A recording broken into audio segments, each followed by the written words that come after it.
What's up, people? Let's go ahead. Let's get on this. Let's go live. Let's get right to it. Let's talk about this shit. We're not running from the topics. Hopefully y'all can hear me. Let's go. What up, EC? Oh, it doesn't pop up for my channel? I gotta fix that. EC, the notification that you're going live hasn't popped up for people who subscribe to your channel. Let me call. Ayana, can you give me my phone? I don't know where it is. Where is it? I think it's right there on the dresser. Damn. So it's not popping up. Oh, it popped up for some people, but not everybody. It's not on the dresser. Oh, it's in my pocket. Never mind. Sorry. What's up, people? Let's get up in here. Let's talk about this shit nobody want to talk about for real, for real. Everybody wants to touch on it, but nobody really wants to deep dive and get in there and talk about the layers of this bullshit. So y'all already know what I'm getting on. You know what I mean? We're going to get to this Diddy shit, but let me go ahead and talk to y'all about how y'all doing. Hopefully y'all had a great weekend. Y'all having a good weekend. You're going to have a beautiful Sunday. But what I'm about to talk about is why everybody is asking the wrong questions. Like, I don't know if it's like a defense mechanism or men just like, mostly men are asking the question, like, what did Cassie do? I'll get to his apology in a little bit, but let's go over like how everybody's asking, what did Cassie do to deserve it? She must have did some crazy shit. She probably did do some crazy shit. Maybe she didn't do some crazy shit. But the real question is, why would a woman be leaving a billionaire, fleeing a billionaire, not even leaving, but fleeing behind the scenes, like behind his back, trying to get out of there? A billionaire with all this stuff that he has, all this shit that he has going on, she's trying to run from him. What made her want to run from this fool? To hide and escape. She was trying to escape from a billionaire. Women are usually running towards a billionaire. You got $1 billion, women or men, not just women, let me fix that, but men also are running towards billionaires. Why is she running away? What is she escaping from? What has she been through? Those are like the real questions that need to be asked, not what did she do to do that. It doesn't matter what she did.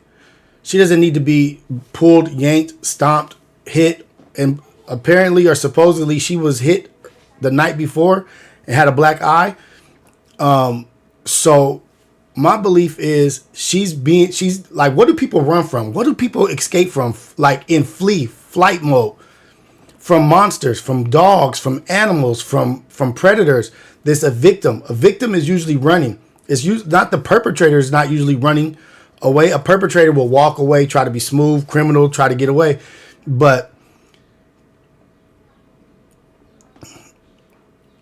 And it got worse and worse.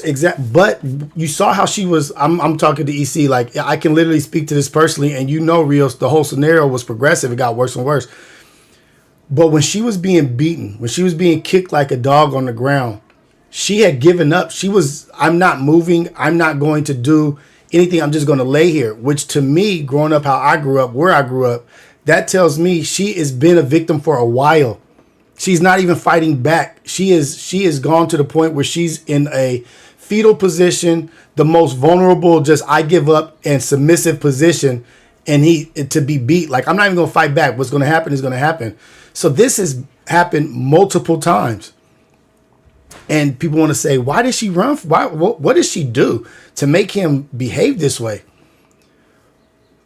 What did he do to make her behave this way?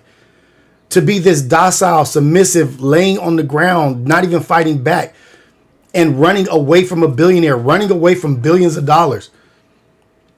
And my thing is and this is my thought process, my assumptions or my opinions on this is that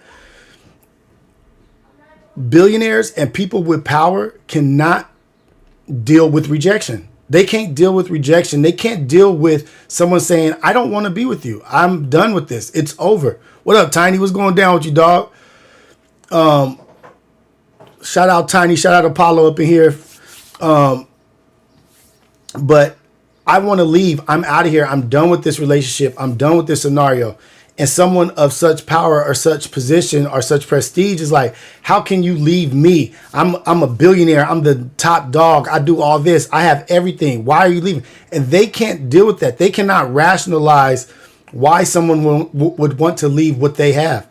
Because if they really looked at it, they would have to realize how much of a monster they are to have somebody flee away from them, to run, to get as far away from them as possible. You have to do some self-reflecting, like, damn, I must be one of the worst motherfuckers on earth for someone want to leave my situation.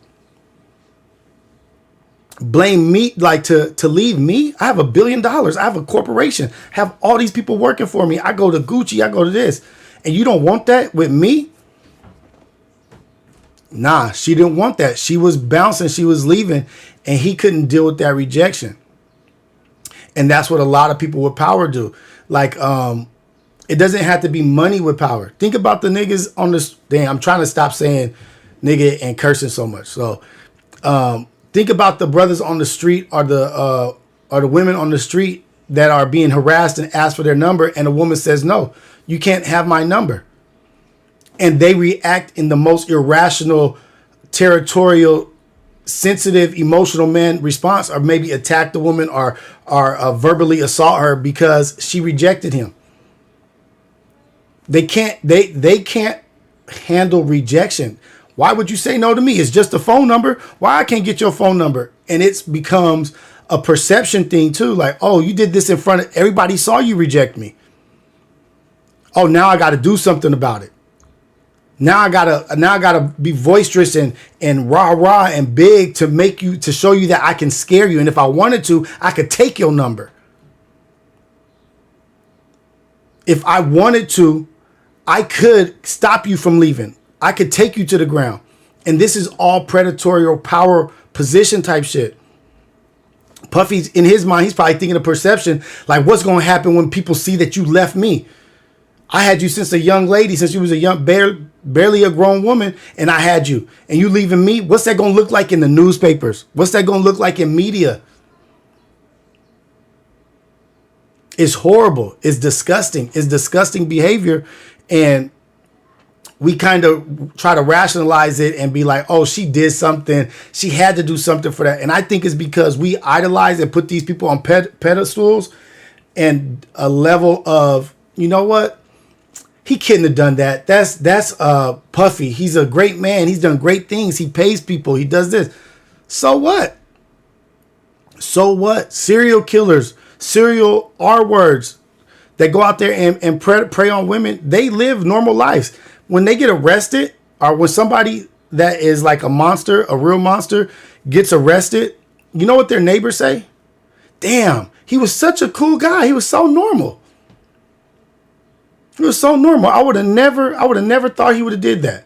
He would come out, do his yard, got 3 girls, 3 kids tied up in his basement that he's enslaved, but he's living a regular life, tending to his roses in his garden. This is monster behavior. This is predatory behavior. And what's really crazy, like the level of crazy that this nigga has, how he apologized. Of course, he apologized just recently. But why did he apologize? Why did he say, oh, I gave my life to God and I gave my problems to God and I've changed. I went to therapy. I was in a bad place at the time. None of those excuses matter or take away from the fact of what you did to that young woman. You beat a woman. You treated a woman, traumatized a woman to where she probably will never forget. And that's just what's caught on camera. That's just what's on camera. That's what we just have known to see. We've heard it in the documents, but this is what they caught on camera. What a monster. So he was going through dark times and this and that.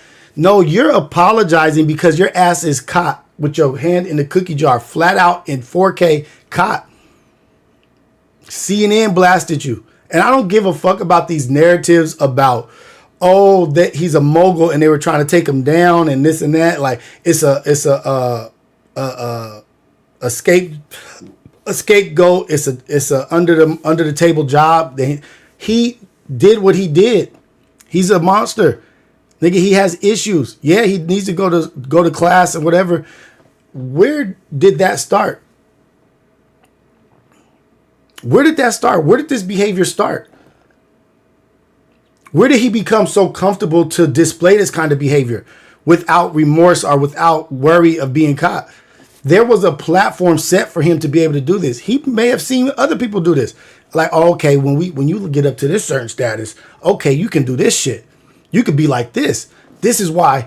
And you think you want to know what the drive that people have to be powerful and have all kind of money is to be able to help people? Nah, nigga, it's so that they can do shit like that and be free, get away with whatever they want, do whatever the fuck they want. That's their drive for money. We think they have this drive for money so that they can be these great people. That's just a charity shit. That's just tax write-offs. Motherfuckers get in position and greedy and hungry for power so they can be predator beast monsters. It's easier for a man with wealth and a rich man to go to heaven than it is to put a camel through the eye of a needle. Right? Like, I am rich. I'm rich. I feel like I am wealthy because every day I wake up happy with my family, happy with my life, happy that I'm coaching, happy that I'm giving back to kids in my community, happy that I'm talking to young brothers and older brothers and starting these conversations and opening up. That's my path. That's my mission. And I'm very happy with that.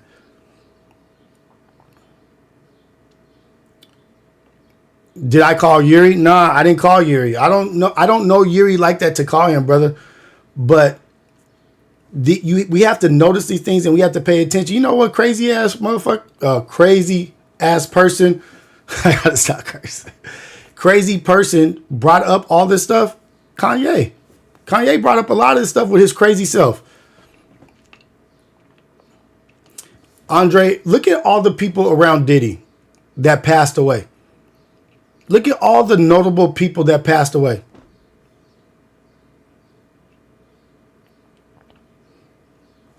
His Kim, Harrell. There was another dude that started the record company with them that's gone. They're all gone. They're all done. Heavy D is dead. Everybody around him mysteriously somehow is just gone. And he's standing tall. And at his own doing, he got caught. Because he's a predator, but because he held on to the evidence.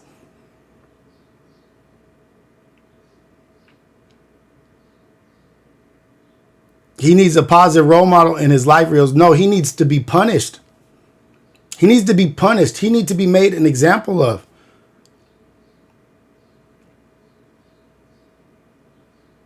You know who made a good point about how it is to walk through life as a woman? He said, like just one day, like imagine that you like found $100,000 in a bag and you're all the way across town and it's like 12 o'clock at night and you got to go through the worst part of the city to get your $100,000 that you just found in the bag to your home safe. You know, you're going to be on that subway, like looking paranoid, anxious, thinking everybody's trying to get you. And because everybody wants what you have. He said, now imagine being a woman and that being your everyday. Because you have something that everybody wants. Everybody wants what you have. Every man wants what a woman has. Not every man, but most men want what a woman has. It's very valuable what a woman has. Their love, their everything. And yes, their sex. Men would go above and beyond to take it and to get it. And they have to walk through life with that on their head. Like, damn, these men are predators. There's this man could possibly be a predator. He could overpower me at any time. At least if we have the bag and we have the money, we know we could get down. Like if I had $100,000, I would go anywhere. I don't think nobody could take it from me. Plus I have never mind. But I would be comfortable with $100,000 because I know it's not going to just be taken easily from me.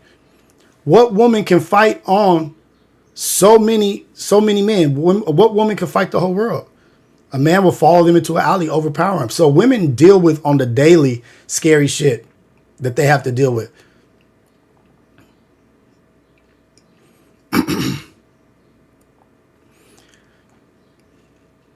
And how so? He should be punished. Something should happen. He should be punished. Like people who abuse their power. People who abuse their power. I was a person that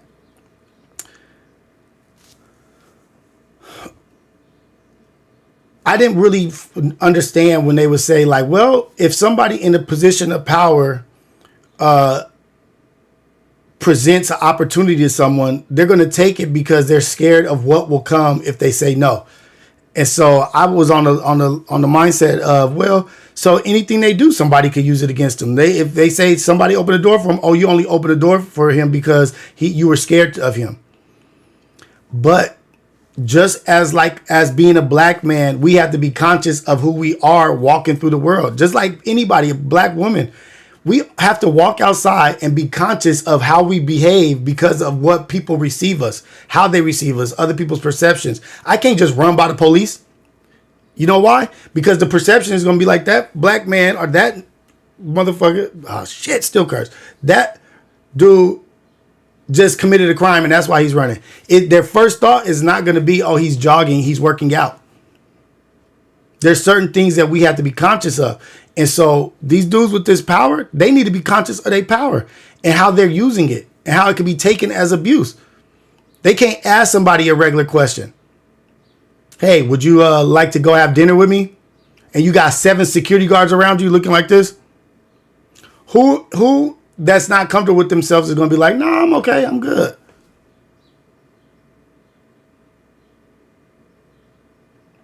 You have to consciously know what you're bringing to the table and how you can't just walk up to a baby, right? Like a 2-year-old and be like, what's up, baby? Come here. What's the baby going to do? The baby is going to scream and cry and run away because of how you presented yourself. You're a big person. You're aggressive. You're loud. We have to be conscious of how we present because people are naturally scared of us. People already have these narratives and these prejudges of us. They've prejudged your appearance. Say ninjas. That's what I need to do. I'm going to say ninjas. So a person of power needs to be along the same lines. But they know that they have that power. And they know it's hard for people to say no. What up, EC? Appreciate you, young lady. $49 for the $50 for the super chat. Honestly, it makes me feel, this is from EC. Honestly, it makes me feel better when people say Casey had to have done something. I think it's because they see the video and they personally cannot fathom ever doing that to a female. Yes, you're right. As a female, we have to be on our toes always. You're right. I agree with you, EC, about calling you Cassie.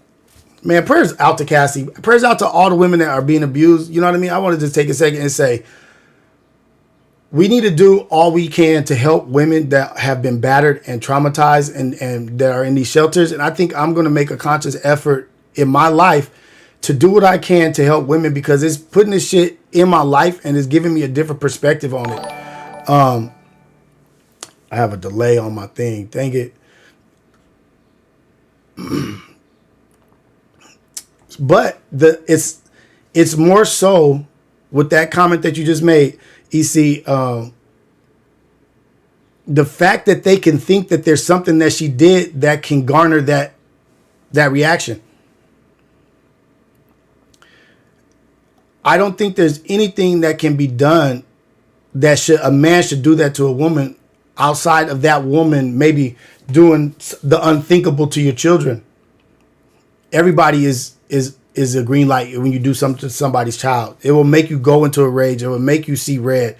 But other than that, doing something to a loved one or hurting a loved one that elder or a grandparent or doing stuff like that's I can see that. But I cannot ever fathom a woman just doing something that would make me kick her on the ground. Not just kick her, stomp her. And it is good that people are thinking and questioning like, damn, let's think deeper on a different level. Let's go on, let's layer this. What happened prior? What was the steps that led up to this? I like that. But I don't want to get into the process of thinking like, damn, what did she do? What did she do? Like, there's nothing she could have done that warranted that. But I get what you're saying, and I agree with you. EC. No, I'm not even gonna read that. EC Spider, that's right. Okay, this is a good one. As someone who was in an abusive relationship for 7 years, it's not always something that was done first to cause the type of reaction. Some people just full of evil. That is a fact.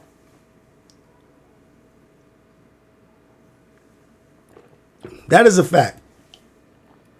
Some people are so damaged and traumatized and full of hate that they can't control what they do. But those people are the ones that need the attention, that should be garnering the attention, because you are a threat to society.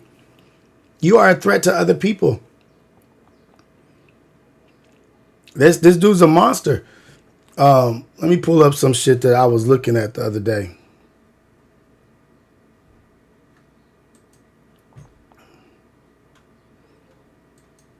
And to the young lady, Ilyaze,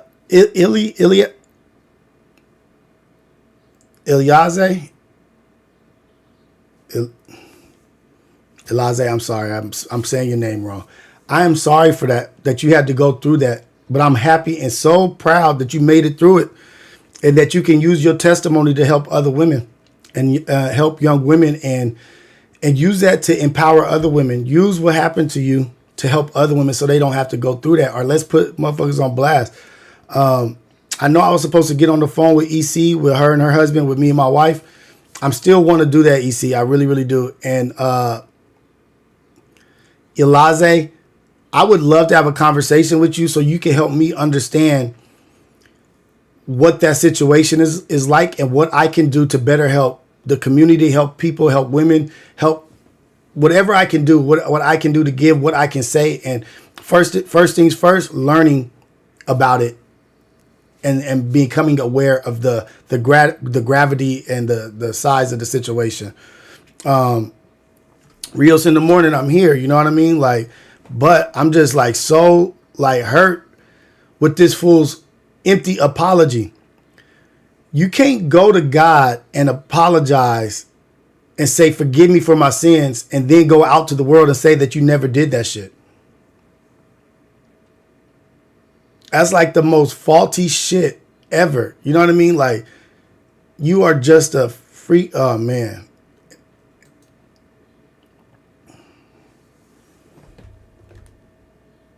Darkest times in your life, sometimes you got to do that. I was up. I mean, I hit rock bottom. Nah, you hit rock bottom right now, I bro. make no excuses. My behavior on that video is inexcusable. I take full responsibility for my actions in that video. What else you gonna do? Disgusted. What else you gonna do? You caught red-handed. Disgusted then when I did it. I'm disgusted now. Nah, I'm disgusted. I went and I sought out professional help. I had to go into therapy, and go into rehab.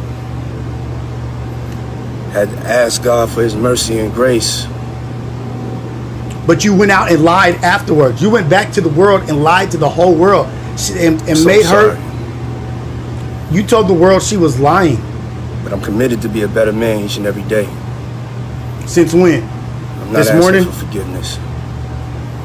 Because you said the truth will come out. And guess Sorry. what? The truth came out. The truth came out. I'm doing really good not cursing. I'm doing It's really, so really difficult to reflect on the darkest times in your life. Sometimes you got to do that. I was up. good. All right, I'm gonna mean, mute I him hit- real quick. So what was caught on camera was your darkest time? Nah, you've done worse. I know. He's done worse.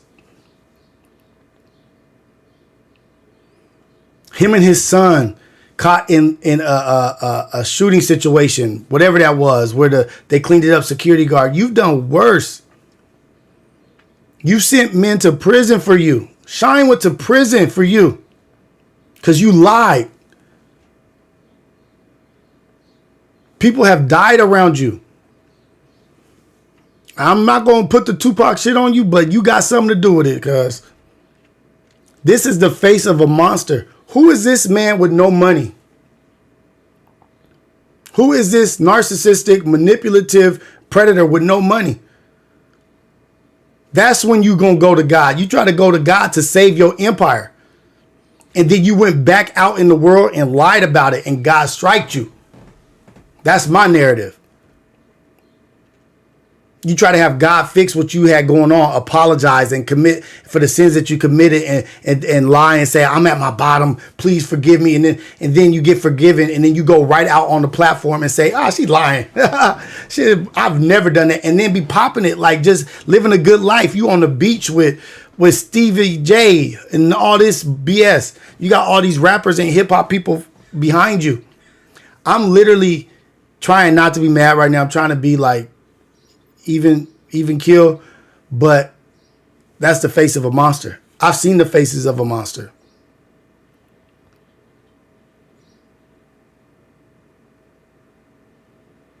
Look at his eyes. Look at his face. Where your haircut? Where your barber? Your $1,000 barber? Remember you was flossing on us with no money. Remember you was flossing your lifestyle. Like, shoot, I got to get my hair cut by barber $1,000. That's even hurtful. What are you promoting that for? Everything he promoted. And everybody that stood by his side and let this happen. His ex-wife mysteriously dies. Andre Harrell dies. Heavy D dies. Craig Mack dies. G Depp dies. Biggie dies. Shine goes to jail. I'll Be Sure almost dies. He blows up a dude's car. Cover-ups. His security guard dies. It's so much around him. Like, and I've been saying it. I'm not trying to take credit for anything, but I've been saying them. I've been saying that this dude has always presented as a fucking predator. He's always presented as a predator. You can't tell me that this shit right here is not predator behavior. Yeah, it's funny and it's entertainment. Dad, see me on TV, punk ass bitch shows. It's crazy. If I walk to Brooklyn, I'm going home. That's where the I live, y'all. I'm not walking. Brooklyn is crazy. Yo, it's called making the bitch, not making the man. I said to go back and tell him when Making them walk across town to go get a cheesecake or a piece of pie.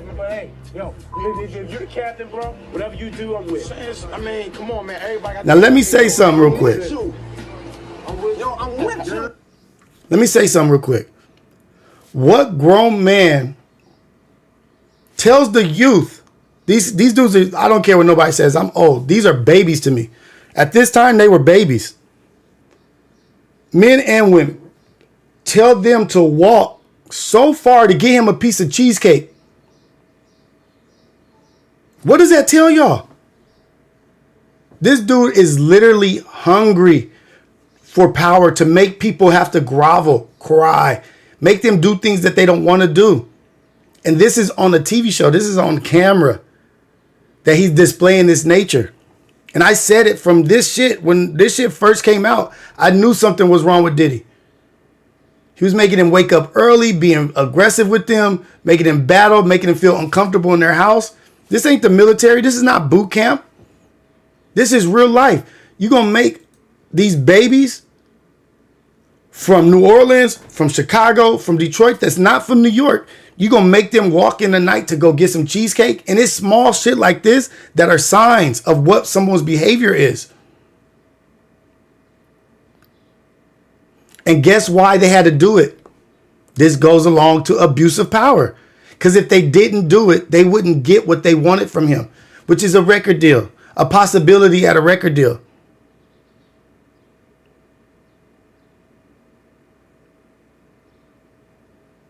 Are these TV production companies, are they implicit? Are these record labels? Are these radio shows? Are these people that have been around him? Are they implicit to his criminal activity? Because if I'm hanging around somebody and I'm watching them abuse somebody and abuse a child and I don't say anything about it, I'm implicit in that behavior. I'm implicit in the behavior. I'm a part of it if I don't stop it. But these people are so hungry for money, they'll sit back, watch somebody do some destructive shit to some people, some kids, and make money off it.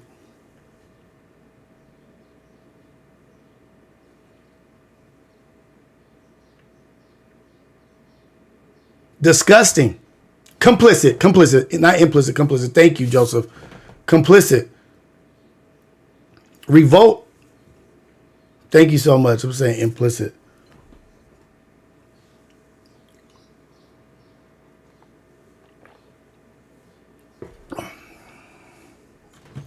Aiding, debating the behavior.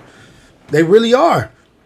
And that's what this is a great example of abuse of power and using what you have to make people do things that they wouldn't normally do. But because you have opportunity for them to gain a wealth or a situation, they're going to do it. Ines. Dylan. That shit is scary. And then, do y'all remember the Justin Bieber song?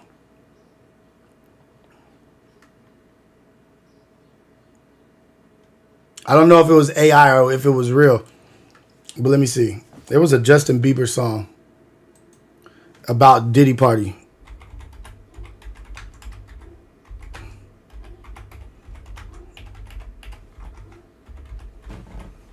He been doing it with kids, man. He had Usher.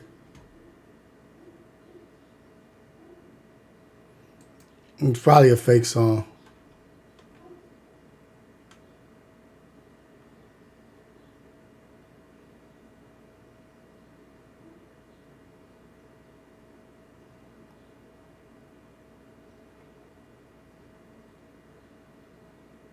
It's AI. But it made me think about it, like all these young kids were around him. All these young kids. Usher went to go live with him.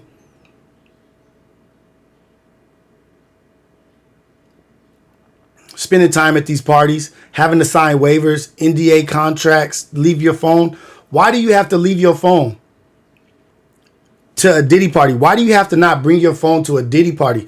It's not because he doesn't like to be highlighted. It's not like he doesn't like the attention. It's because he doesn't want the attention on what he's really about to do. He wants a camera on him at all times. He wants a camera on him at all times. What up, Nagwart, man? But he don't want a camera on him when he's doing his dirt. That shit's crazy.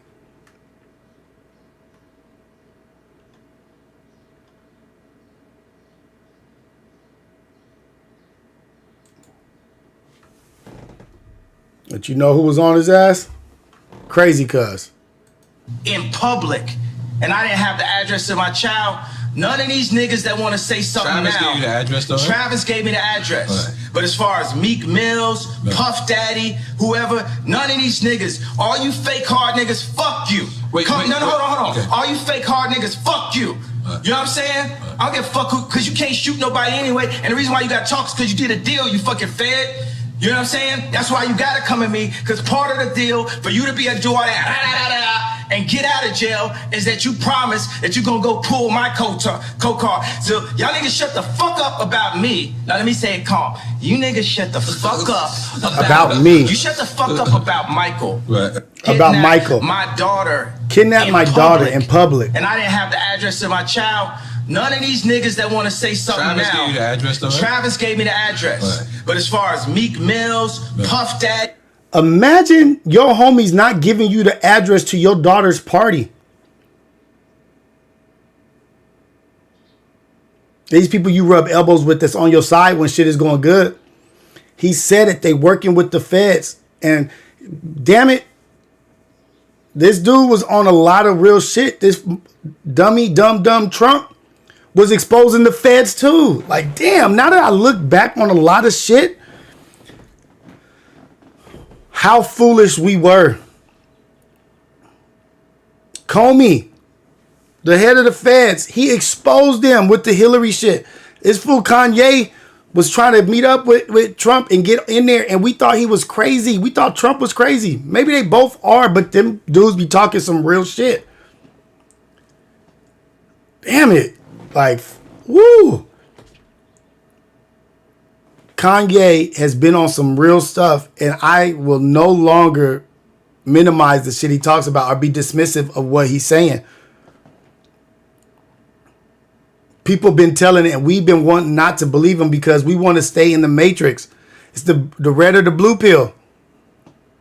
It ain't no realer than that. It's the red or the blue pill, and some people choose the pill that keeps you in the matrix.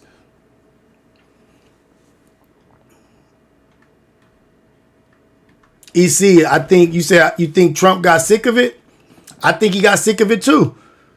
But Trump got tricked. Trump got tricked too. He thought that the Republican Party was going to stand behind him. The base stood behind him, but the politicians threw him out. Left him out to dry. Left him out to dry. Left him out to dry, and he realized it. He was trying to go after the swamp and this and that, but once he realized that it wasn't just the swamp, it was everybody. And that's one thing that fool Trump made me realize is that all those cabinet positions that they have to fill, and they make this big old deal about filling the cabinet with all these positions. That motherfucker, almost did. That dude, Trump, didn't even fill his cabinet positions, most of them for like the first 2 years, didn't even need it. That goes to tell you that these cabinet positions aren't even needed. A lot of them are just fluff. Everyone's like, I'm not reading all this stuff. Y'all read it. It's your job to read it. It's my job to be the face.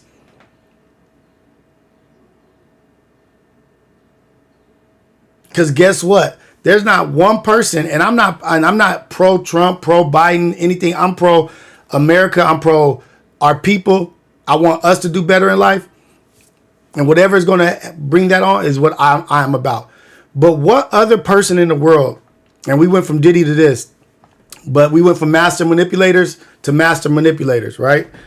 Trump is also another master manipulator. But what other person in the world can pump up a whole group of people to do what he did on January 6th? To raid the Capitol. Who do you know that has that much power? To tell some people to raid the Capitol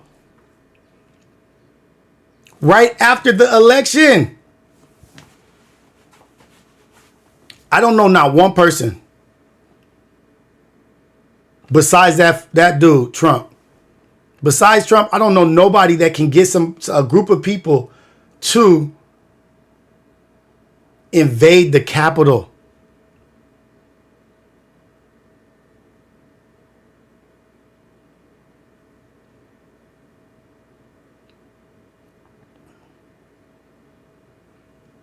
BLM ain't got no power.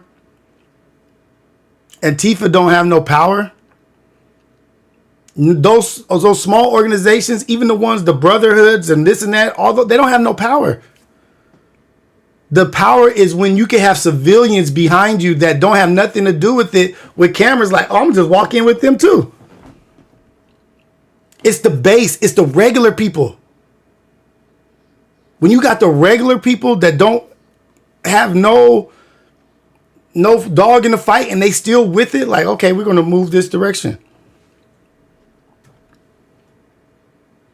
And these cats was trying to reveal some shit to us. That's why I got on that. They were trying to reveal a lot of stuff. They were trying to tell us. They just disrupt. They don't do anything major, right? But when you could get a group of people, he said I could shoot somebody on in broad daylight on Broadway, and my supporters will still support me. And so look, this is what I get to. What was the most powerful platform to get the narrative across? What's the most powerful platform to get your narrative across?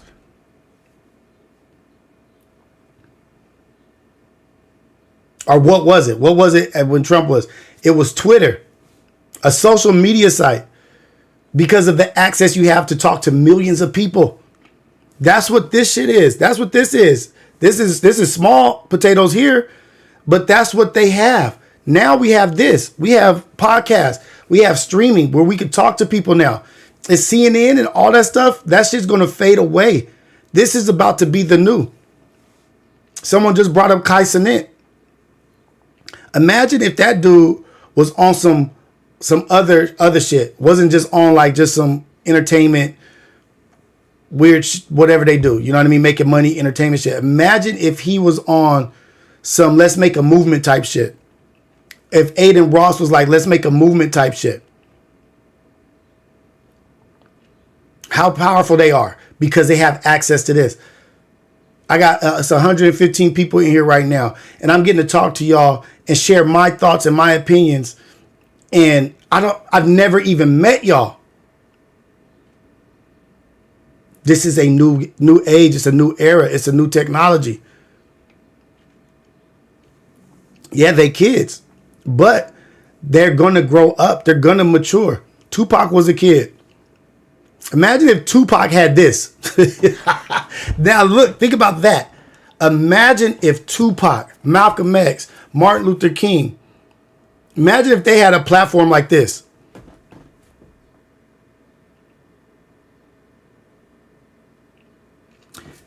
Twitter was so powerful and so strong that they tried to take it away from him. Now they got Elon Musk over Twitter, got X. It's got the least amount of influence now. It doesn't have the influence that it has now, that it had then. It's restricted on what you can do, what you can say, but it was a free form of speech. Yeah, it was motherfuckers. Oh shoot. Yeah, damn it. Yeah, it was people on there spewing hate speech and this and ignorant stuff, but there has to be a balance.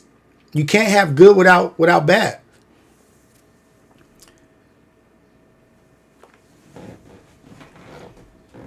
And now we have this. This is powerful. This is power.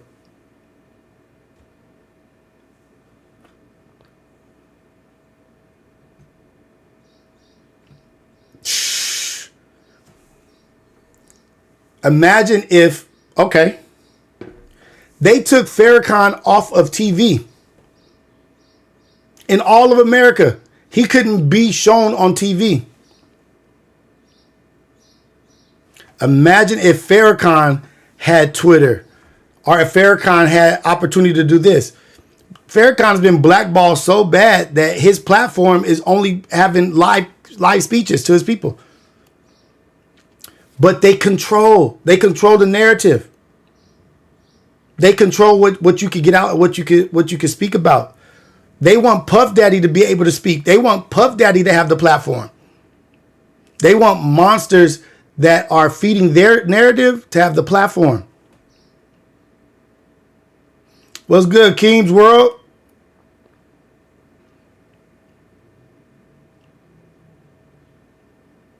So imagine if we use this for, y'all, let's meet up when I do this rodeo thing in Paris for Juneteenth, and let's go discuss some ideas and some plans on the future.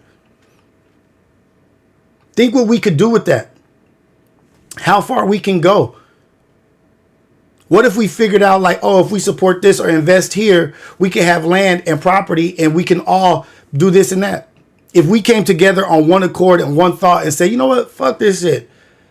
Let's build, y'all. All 115 people in here, all of y'all, let's build. Let's put a pot together that we can't touch for 5 years of $50 a month into a trust. And that trust builds, and we have life insurances and shit. And one of us passes away, and that life insurance goes into the trust, and it just builds and builds. What if we did some shit like that with just 115 people? I know there's some people that ain't subscribed here that's in here that don't know me. My name is Rios. I'm from east side of Long Beach. live in South Central now. Of course my camera wants to trip out when I start making my introductions, guys. But imagine if we got on some shit. Where's Hassan Campbell?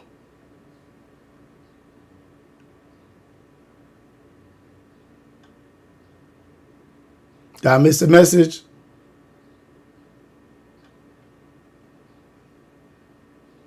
Maybe I missed the message. I don't know. My bad. Oh, there he is. Hassan Campbell. Rio has to be the most intelligent ace boy. You actually had the best streams out of the whole Figmuty universe. Your streams are very positive when you do it solo. I appreciate you, brother. I don't know what the issue is with everybody, and I'm just coming to know who Hassan Campbell is. I've been seeing a couple of your videos. I would love to chop it up with you, dude, and figure out what it is that the narrative and how to get on the same page and fuck all the bullshit. You know what I mean? Like, brothers need to come together and be on some positive shit. Like, I'm not going to bash him. I'm not going to bash him because, nigga, everything happens for a reason. Everything happens for a reason. There's nothing that happens by coincidence, and nobody is a finished product. I'm not a finished product. I'm still a work in progress. I still struggle every fucking day with certain things. I have PTSD, anxiety, depression, ADHD. Nigga, every day is a struggle for me. But what keeps me going is my babies, my family, my wife, these kids out here in this community, these kids on this football team. I get to be around all ages of young boys to get my narrative and my opinion and to help them in life and ask them questions and listen and show them my trials and tribulations and my daily struggles so that they can relate like, damn, Coach Rio's got issues too. And I'm not kicking Hassan out of here. There may be a point in time where we could get on a platform and talk to each other and figure out what the issue is. And I appreciate the message. I really do.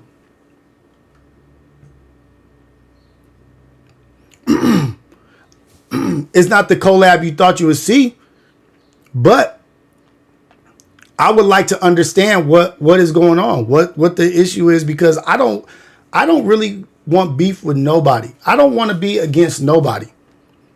I want to understand everybody. If that's not him, that's not him. Fuck it. But I'm glad if that was a fake. I'm glad it was a fake. But that still brings me along the same message. I don't like what's over there on that other platform because of what it stands for. And it's not that I just outright just hate people or I'm just against this or this and that and that. It's that I am disappointed in the fact that that platform over there is not sending anything positive out there, not putting out any good positive message. When have they said anything about praise God? Hey, I love my life. I love my wife. Praises up. Thank God for my wife. You know what? This is how I got here. Let's give credit to this person. Let's give credit to God. Thank you for my blessings. Thank you for every day. When was the last time you heard some shit like that? Over there, they have millions of viewers, millions of subscribers. Who's saying thank you? Thank God. I'm thanking God. I'm thanking my wife. I'm thanking my mom. I love y'all. I love everybody out there. I don't want to be on no ugly shit. I want to do better than cursing out here. I don't want to be cursing. I don't want to be saying nigga all the time. That's what my constructive criticism for myself. That's what I'm doing.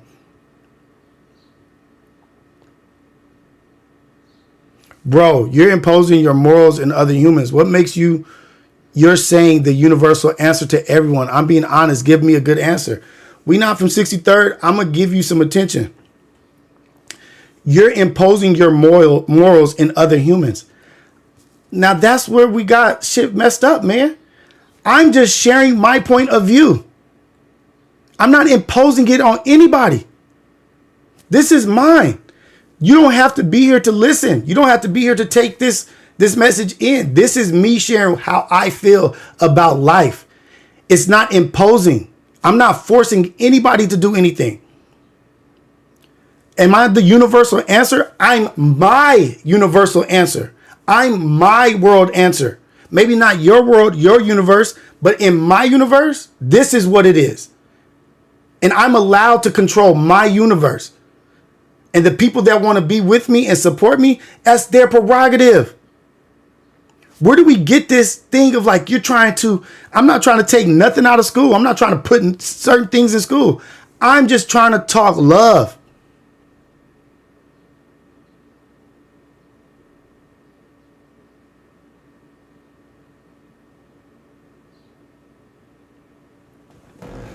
There's a difference calling out demons when you're righteous, opposed to demons, calling out other demons when it gets hot on themselves.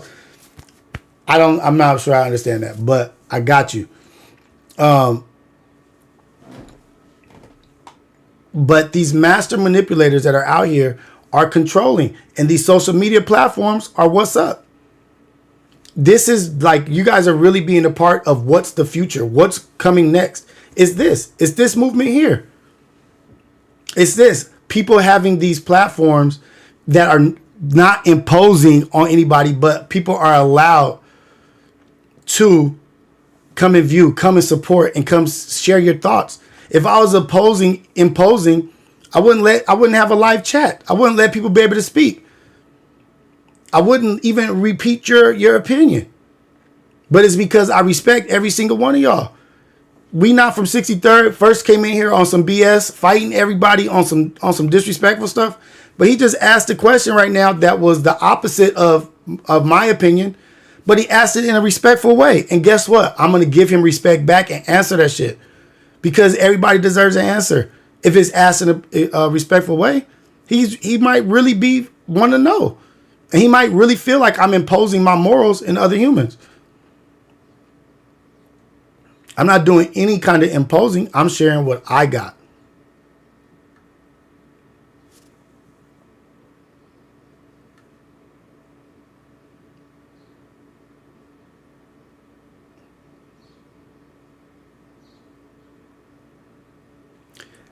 So I can't say that not speaking about having balance on your platform.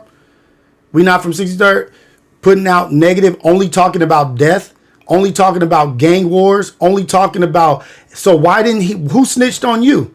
Or when you got shot, or when you were shooting, or how do you feel about this dude killing this dude? I can tell you that that's not healthy. That's not healthy.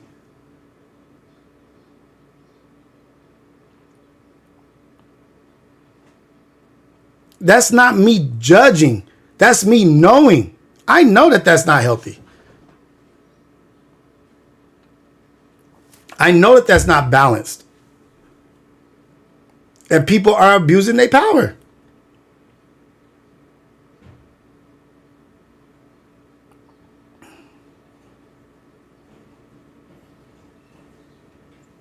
I respect all y'all. Shout out Queens, man. Wiz Khalifa, coffee's in the chat. Got my coffee right here, man. It takes time to realize what's unhealthy, but you're right, EC, but it also takes time to sit back and really assess, address, and adjust a situation. Assess, address, and adjust. Like really sit back and look at some shit and say, what can I do better? I know what I can do better. I can stop cursing. I can stop saying niggas so much. Because regardless if I feel like that I'm black and it's still people that are offended by that, and people that won't get the message or won't listen to the message because of cursing. He curses too much. I don't want anybody to miss the message because of some shit that I'm doing that I have power to control. I don't have to say certain things. And if I'm trying to be on a platform where I'm representing or I'm talking in positive light, I don't want anybody to be able to be like, damn, that's a little too much. I can't listen to that. But he's a good dude, but it's just too much. So I'm trying to control my shit. I'm trying to be better and get better. Because I don't want an elder of mine to be like, yeah, he says the N-word, and the N-word is really saying nigga is really disrespectful. What's up, big leaps of faith? And I don't want to be disrespectful. I don't want one of my elders to be like, I love that young man, but I just can't. Exactly. And my mom, you see, right. And my mom will deal with my cursing or whatever, but that's not what she really wants. That's not really what she doesn't want to have to accept it. I don't want her to have to accept it, be like, and have to deal with it. I want to be able to be received in a positive light and received comfortably, not with like a grain of salt. Like I don't want the message to come off harsh but real. But damn, I wish she wasn't saying that much stuff.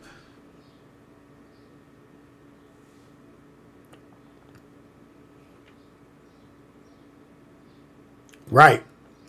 Exactly. Majin Lee. It's not for real. The shit that we ingest mentally, we try to bring out into the world. We have to change the narrative on ourselves and the way we deal with each other. But in one of my lives that I recycled and I put out a short on it was me telling people like everybody wants to change the world, the whole world. But if you don't change who you are, if you don't change your world and what's inside of you and get better as an individual, how can you fix the world and go out and operate in the world and have a positive effect if you're not having a positive effect on yourself? If you're not looking at yourself and seeing what you need to fix and what you need to do to get better, how are you going to fix anything out there in the world? Shout out Queens, man.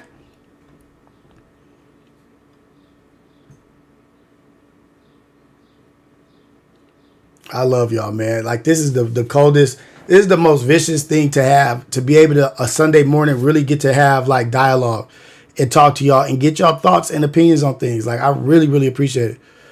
But I guarantee you, I will never tell somebody that I am holier than thou. I am the answer. I'm not the answer. I'm not holier than thou. I do make mistakes daily. I could be a better father. I have short temper sometimes. I could be better. And every day I try to be better. Every day I'm not better. I try though. And I bring it up to myself and I speak it out there and I'm like, you know what? You need to get on this. And me talking to y'all is also holding myself accountable. I'm putting shit out there that's going to hold myself accountable. But if you don't look yourself in the mirror and battle yourself and say, you know what? I'm done with this negative behavior. I'm done with what I don't like about myself. I'm done with what I don't like about me. All I need to do is battle that. I'm going to battle myself. And it's not crazy to talk to yourself and say, you know what? This is done. I'm getting rid of this part. I'm working on this. I'm building here. I'm giving attention to this. Battle. Go to work. Go to work on yourself.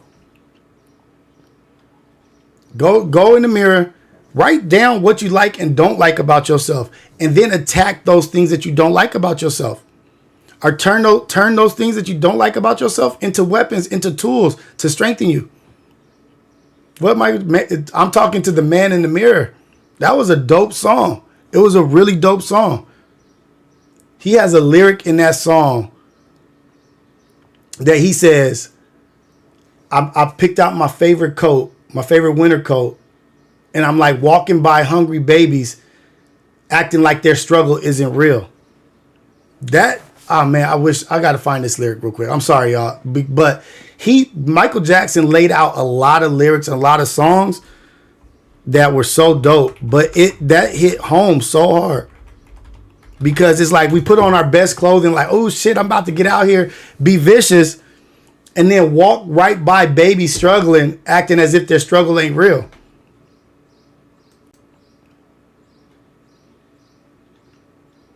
I'm going to try to find the lyrics so I can say it exactly how he said that shit.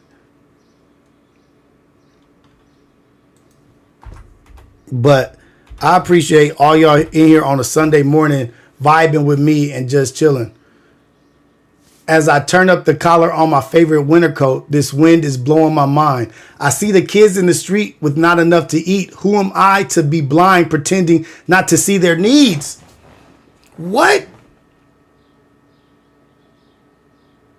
Do you understand how dope that is? Like that was a song that was sent out into the world. And right now in 2024, those lyrics are hitting me. He put out material. I don't even know when this was written. like in the 80s, right? It's 44 years later. I'm reading a verse from Michael Jackson that was so deep and so relevant to what's going on right now. As I turn up the collar on my favorite winter coat, like as I put on my coldest, as I put on my coldest gear, my most vicious gear to go outside, the wind is blowing my mind. Like, woo-wee, I'm cold out here. I see the kids in the streets with not enough to eat. Who am I to be blind, pretending not to see their needs? Like, who am I to be dressed like this, to be acting like this, walking right by these babies and pretend like their needs don't need to be met? Like, I can't help them.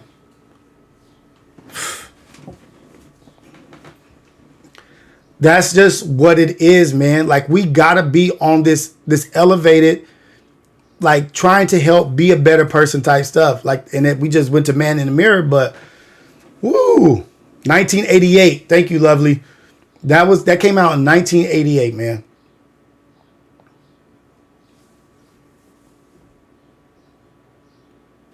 Whoa.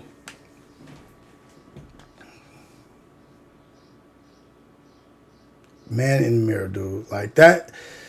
But this is what he was talking about, and this is what he was saying. And the way he said it in the song and he sang it, it's just like, it's so much feeling in that. Who out here, which one? We all do it. We all turning up our favorite winter coat. When we go out on dates, or when we go out with our homeboys, or go out with our girls to go have a drink, we all are turning up the collar on our winter coat. Get in the car, listen to music, just vibing. The wind is blowing my mind. We vibing.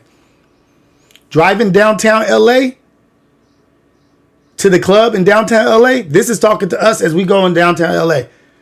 You see the kids in the street with not enough to eat, but you still focused on the club, waiting an hour to get into a club to go buy an expensive drink that you could buy a bottle for one shot. You pay for a shot that costs the price of a bottle at a liquor store. But we passing up these babies pretending to be blind and not see their needs.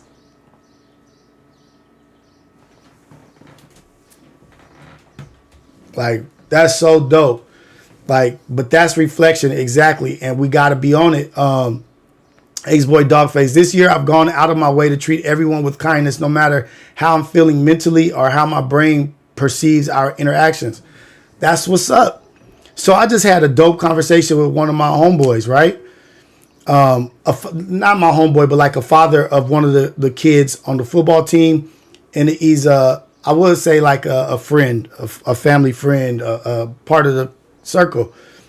And I was just talking to him and I was like, man, I'm tired of asking people how you doing.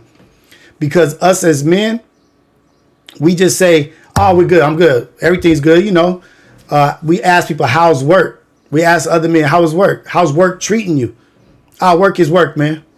It's like an empty question and we know we're going to get an empty answer. So I was like, so I've been writing down questions to ask people when I'm walking by. Instead of just how you doing, I'm asking them questions. And I hit my brother. I was like, how are you doing as a father?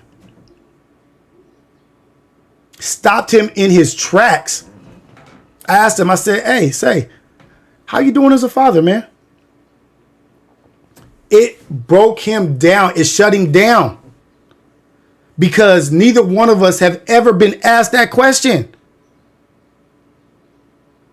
Grown-ass men, grown-ass fathers, good fathers, and we've never been asked how we doing as a father. So I asked him, I said, how you doing as a father, man? Broke him down. Because it's hard to answer shit that really matters to you. Ask the questions that matter to the person. He's a loving father. How are you doing as a father? Are there any struggles that's going on? He said, man, I ain't never been asked that in my life. And you know what? At times I'm struggling. I feel like I'm too hard or I'm pushing too hard in this direction, not being nice enough or not showing enough love because I'm pushing not a narrative, pushing an agenda on my child that I feel I'm actually pushing on myself when I was a child and he's not me. Do you know how long we discussed that? Instead of just sitting there and saying, hey, how you doing? Oh, I'm good. How's work? Work is work. That's a 30-second conversation because it's an empty question and it's an empty answer. Stop your brother, stop your friend, stop your family member, stop the man in the grocery store and ask a real question. What you struggling with right now, brother? What's one of the things you struggling with? I might be able to help you. What's the hardship? Hey, brother, big dog, when was the last time you celebrated you? When was the last time you celebrated your greatness, brother? What greatness? Oh, just you being you. You here? We've made it. We beat the odds and we're still here. Why are we not pushing back into ourselves life? Celebrate you, brother. Like, you here.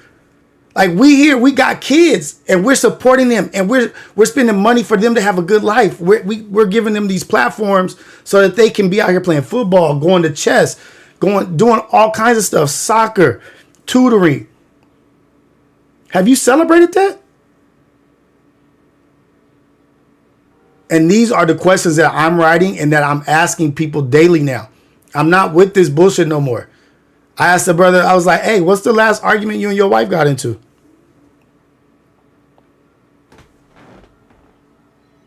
And what was the last argument you and your wife got into?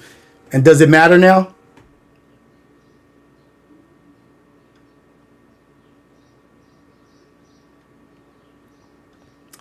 It went into 30-minute conversations, hour conversations, and people walking up, joining the conversation. Hey, Nay, anybody ever ask you how you doing as a father? None.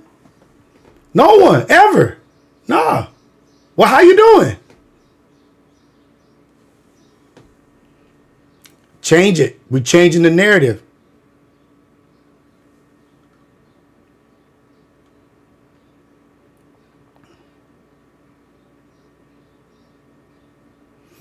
Nagwa Art, do you ever tell your kids why you treat them hard at times? I break it down after an argument or when they're being hard-headed. Yeah. Yeah. I talk to them about stuff all the time, but I also hear them out. You know what I mean? Like, my thing is, I've progressively gotten better as a father with each child. And that's another realization that I had. Like, okay, with my first son, I was the youngest. I was the most immature I had been with the child. Then with my daughter, I had matured 5 years. And with my youngest son, I matured another 10 years between my first and my last. And it's a big difference of how I parent now versus how I started. But it was a growing period. It was a progress. And I learned that you have to talk to your child not as yourself, not like it's you as a child. You have to talk to them like an individual. You have to talk to them about themselves. Talk to them. See them for who they are and what they're going through in the moment. And every child is different and every child deserves to be heard. We should never formulate the words to say, because I said so. Because I said so doesn't help anything. It doesn't open their brain up to think like, oh, I see his point of view. I see why I can't do this. Not a because I said so. That doesn't do like, oh shit, just because you're my dad, just because, yeah, really, because I said so. That's a real thing, but that they deserve an explanation. I said that because last time you did it, you spilled this over here and you didn't clean up your mess. So now the aftermath of that is go sit your ass at the table and eat. We have to explain these things to them so we can help develop their problem solving skills, their processing, their ability to handle no. Oh, okay, I understand that. They're accepting of no. Or being the person, do as I say, not as I do. Oh, so it's okay for you to be a piece of shit, but it's not okay for me to be a piece of shit. I don't get that. Nick, thank you for the super chat. Shout out the pit and my real ones.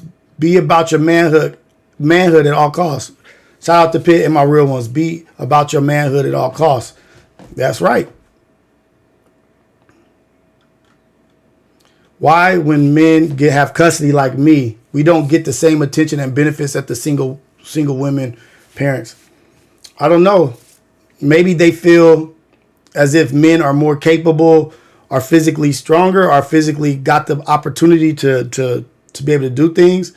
Women are at a deficit, possibly. You know what I mean? Like it's a man's world. I don't know. It could be a bunch of things. Like if I think into it, I could formulate an opinion, but I really don't know. The laws were formed so long ago. The laws are not up to date. They haven't kept up with times. Modeling behavior is just as important. And that's what I was talking about when I say do as I say, not as I do. So it's just saying do as I say in front of me, but do as I do when I'm not around. Because it's acceptable for me to do it. So, okay, so it is actually good. It's just I can't do that shit in front of you. So, or when I get to your age, I can do it. It's a lazy behavior. It's a lazy parenting.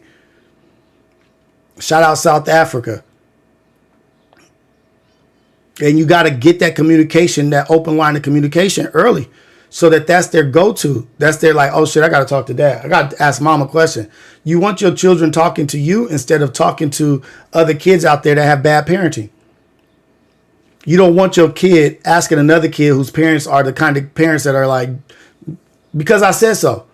Your kid is talking to other kids that have because I said so parents. We want to avoid that, right? We want to avoid our kids having to look towards their peers as guidance or for guidance. We want them to look at us and trust us. But we have to do that by not being judgmental and making them feel bad about everything they do. And that's real. You know what I mean? Like, and I've learned that as I've grown. When my first son was born, when JJ, my baby, like he's 18. That's my baby, dog. Like there's nothing he could do wrong because some of the things with him are my fault. And he's going to always be my baby because he's my firstborn. I love him. You know what I mean? Like there's nothing I won't do for him. No guidance I won't give him. No help I won't give him. Because he deserves it. They all deserve it. But I progressively got better. When my first son was born, I was on that be a man shit. You got to be tough. You got to be a man. Like I was raising him on the east side of Long Beach. Like I was raising him to live and have to go through the situations that I went through as a young man. That I felt I didn't do good enough at. I wasn't tough enough in this situation. So I'm raising him so when he comes across that situation, he can handle it the way I should have handled it. That's weak. That's a weak way of raising your child to be better than you in the situations that you went through. Your child is not you. He's never going to go through the situations I went through. I'm never going to let him go through the situations I went through. So why the hell would I prepare him and treat him like he's me and he's going through that? And I have a better way of thinking now, and I have a better way of solving and making solutions to certain things.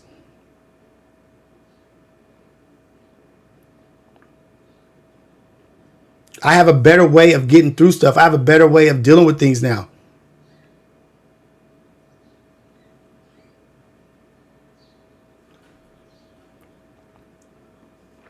Your children deserve the best you.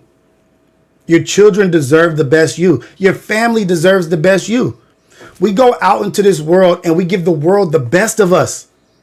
We go out to work and we give our work all of our energy. We give them our best energy and then come home low energy and depleted because we gave all the best of us to a job and come home depleted. And we do that for 40 years. And after 40 years, our charge, we don't even hold the charge no more. Now that we retired, our charge only holds 20% charge. We're not even the best us no more. We're depleted. So look at this. Look at it. We're batteries.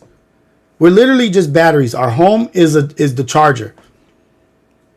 Our job is whatever that battery goes into, your lawnmower, electric car, whatever. You go to work and use up all your juice, all your battery. You come back home and you plug your battery back up. You plug yourself back up. You sit down, you rest, you eat, and you sleep. And you recharge, rejuvenate, go back to work, deplete your energy, come back home and plug your battery back up. Then you retire and your battery doesn't even work at full capacity no more.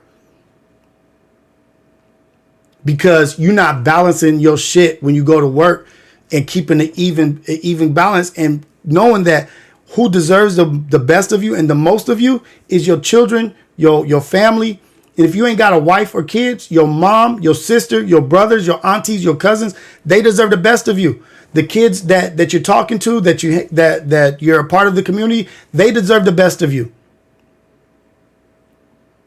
But we use our battery up and retire. And do you understand what a battery is, a full capacity? Like a new battery, you charge it up to 90% capacity. It's 90% capacity. That battery is going to last a full day. But as you charge and discharge and charge and discharge, the capacity of that battery drops, right? So by time that your battery is at towards the end of its life, it only charges up to 10, 15% capacity, which is considered a dead battery.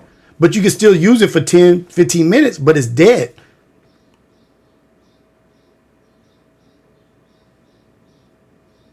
That's what we do. That's what we do. We use up all of our goodness.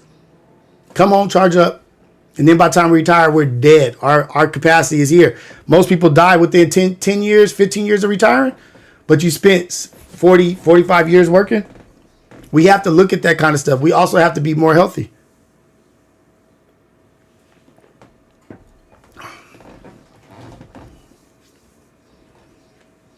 Money comes and goes. That's like the poem If. Go back to the poem If that I told y'all about.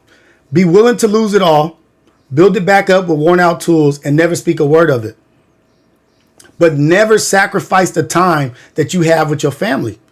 That's not on the table. That's not on the table. We're not willing to sacrifice our time with our family, our babies. Because you can have all the fucking money in the world. Dang it. You can have all the money in the world and miss every event your child had. But no matter what, that child had everything they wanted. Had everything they wanted in life. Every car, every toy. But you was never at any event they went to. Then on the other hand, you can have a father that is poor, flat out poor, has a horrible job, not making much money. But as little as he made sure he made every event. He was a part of his child's whole life. Experienced life with his child, and his child got to see like, damn, my dad didn't have much, but he was there every chance that he got. Now, when those two fathers are on their deathbed, their children, what are their memories of their father?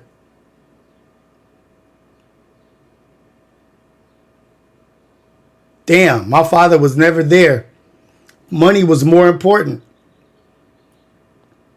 Or, damn, my father was supporting me through everything I did, and he still worked his ass off and struggled. I wish he didn't have to struggle so hard.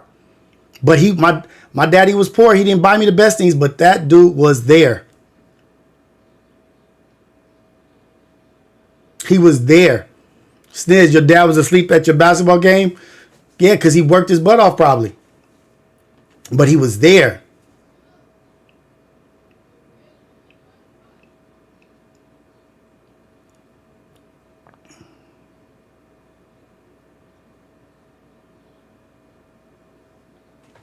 You always trying to make sure your family good. Got to take you time so you can keep being the rock for your family. Yeah, but you can't be the rock that's getting bashed. You can't just willingly just throw yourself out there to be beat up and to break and crumble.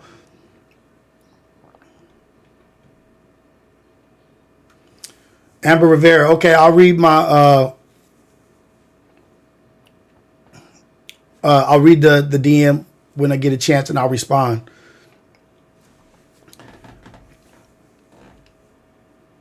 But this is what we got here. You know what I mean? But just think about that. Don't go out into the world giving your best energy to other people or to your job, wasting a lot of it and not bringing it back home. You know who says some good stuff about that? Oh, what's her name?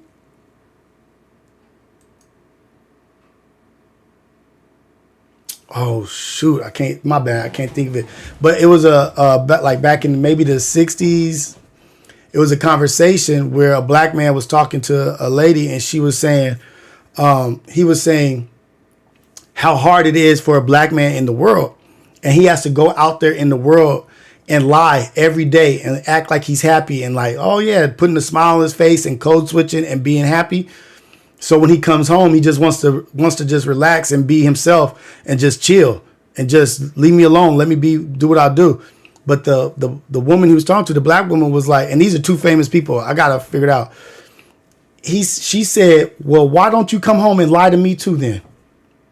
Lie to me too. Don't I deserve to be lied to? Or only the world deserves to think you're happy, but you could come home and be this angry, hateful person? I wish I remember who that was. But she said, basically, you feel that the world is important enough that you lie to them and make them feel good about who you are. But then you come home and let me see the truth of you can't stand anything. She said, why don't you come home and lie to me? I would like to be happy. I would like to see you smile. If you think about it on the layer, that shit is so fucking deep.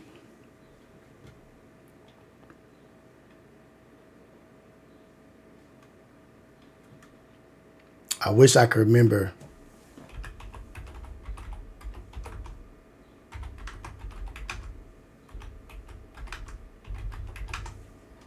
Figure this out.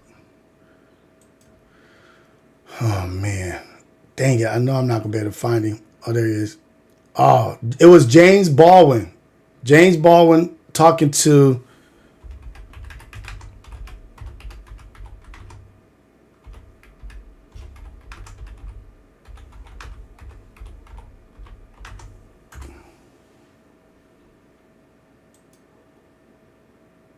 here it is. Nikki Giovanni. That's who it was. Nikki Giovanni and James Baldwin. And it was a very long discussion. There's a 58-minute one, but I'm gonna just do the 59-second one because I think this is the clip that I wanted to show. Of course you can lie to me, and you will. If you love me and you're going off with Maddie someplace, you're lying to me. Because what the hell do I care about the truth? I care if you're there. What Billie Holiday say, hush now, don't explain. All right, I accept that. Of course you lie to me, because I don't even want to care. What does the truth matter? And why are you going to be truthful with me when you lie to everybody else? You lied when you smiled at that cracker down the job, right? Lie to me, smile. Treat me the same way you would treat him. I can't treat you the way I treat him. Do you hear that? That is so deep. Like, you must. I've got the frowns. If I love you, I can't lie to you. Of course you can lie to me. If I love you, I can't lie to you.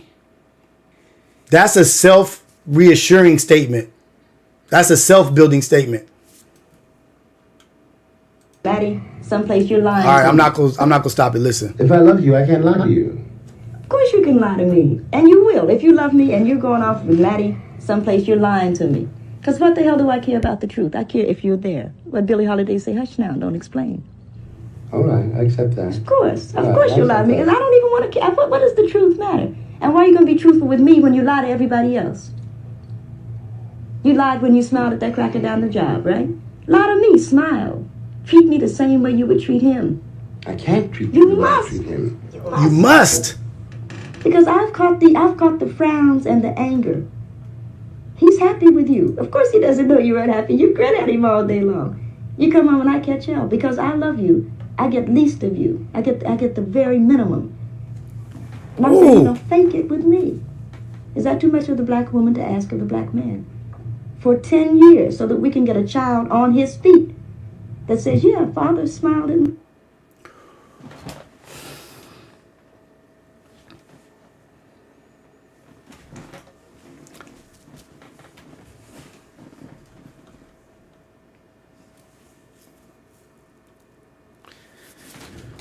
Ooh.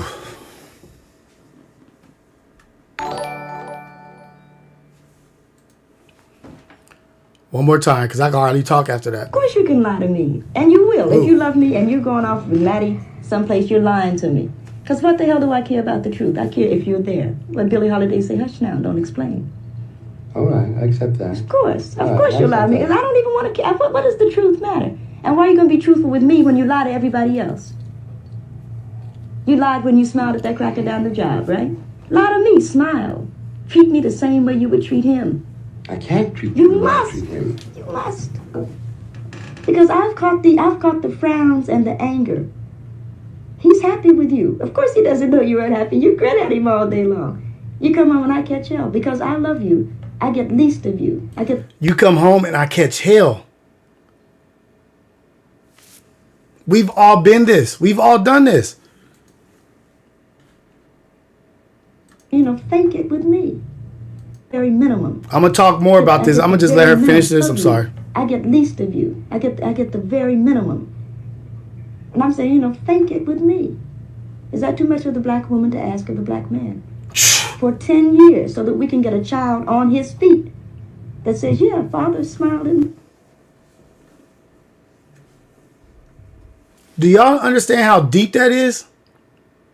And this is Nikki Giovanni and James Baldwin. And this conversation is a long interview. And it's one of the most powerful, interesting, educated, intelligent conversations I've ever seen.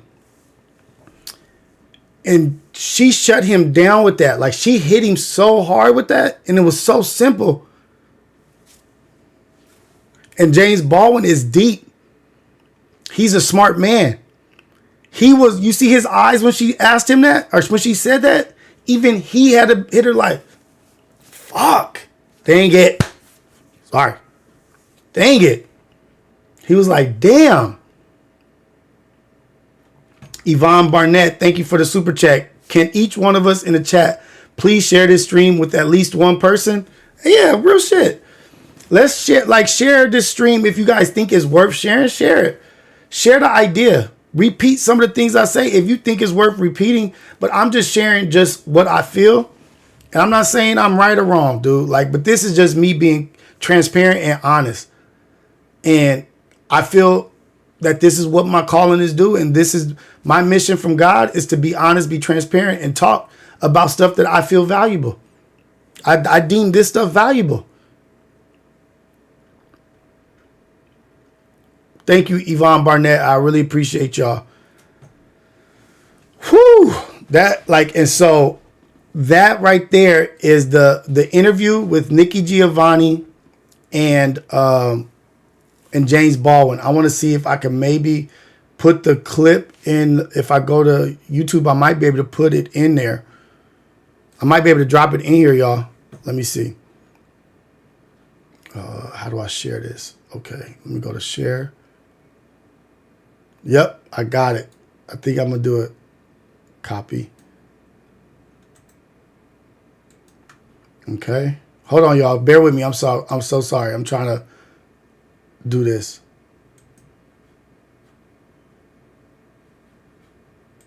I want to put it in the chat.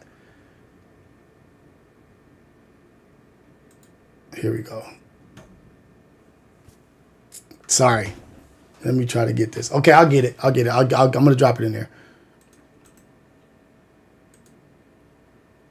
There we go. And that's the whole interview. That's the whole interview. Is like an hour long. I don't even know if it's the whole interview, but it's an hour of that interview. Just watch it. If you get the time, please watch it. I got my son listening to the Audible, The Alchemist, but this is something that is so good to listen to. And Nikki Giovanni, if you don't know about her, you need to know about her.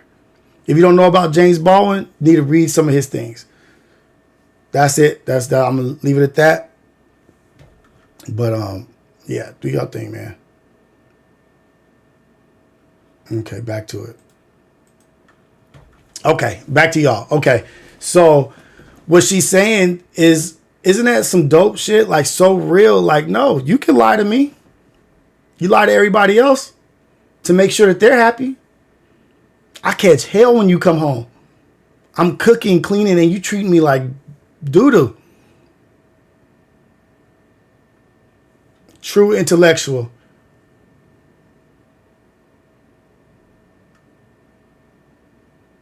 Sniz.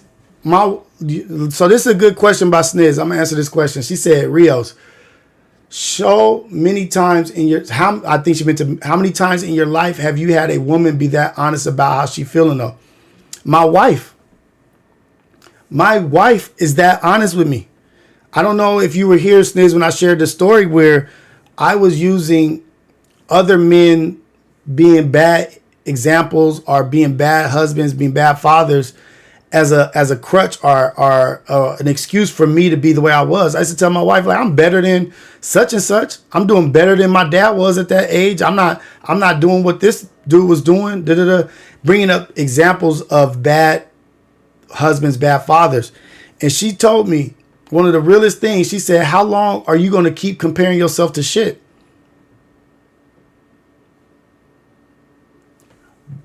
Broke me. How long are you going to keep comparing yourself to shit and being happy about the results? She said, when are you going to start comparing yourself to great people, greatness, and using that as your measuring curve, as your grading curve? Why is your grading curve measured compared to shit? That shit broke me down and put such perspective on what I was doing and how manipulative and deceitful what I was doing. I was comparing myself to something horrible so that I could look better than that. She said, you don't get no cookies for being better than garbage, nigga. Dang it. Sorry. I'm trying to stop saying that.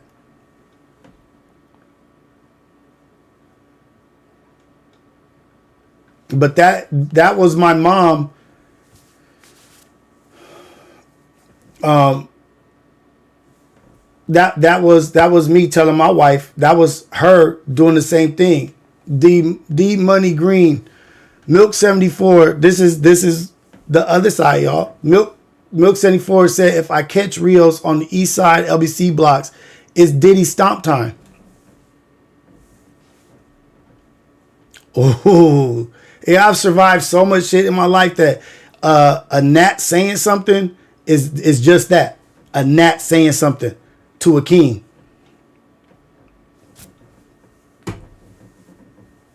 What do you do to gnats? Just shoot them away. I ain't worried about that.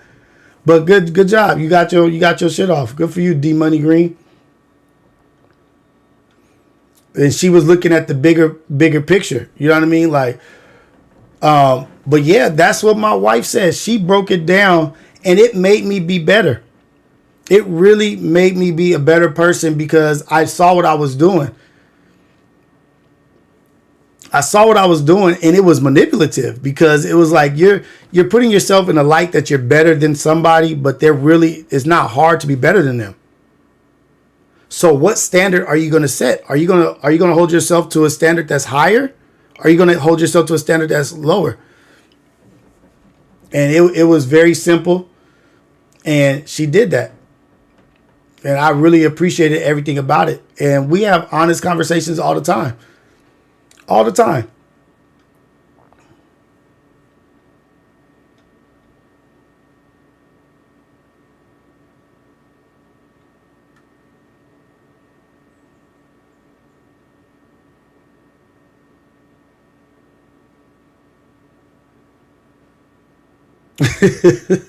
You see, y'all are so funny here, man. Like, damn.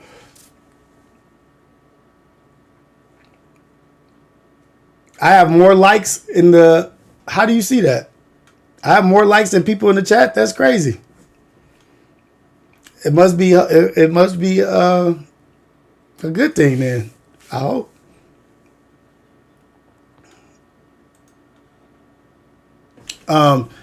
But yeah, man. That's just where I'm at. That's where I'm at with it, and we're going back to.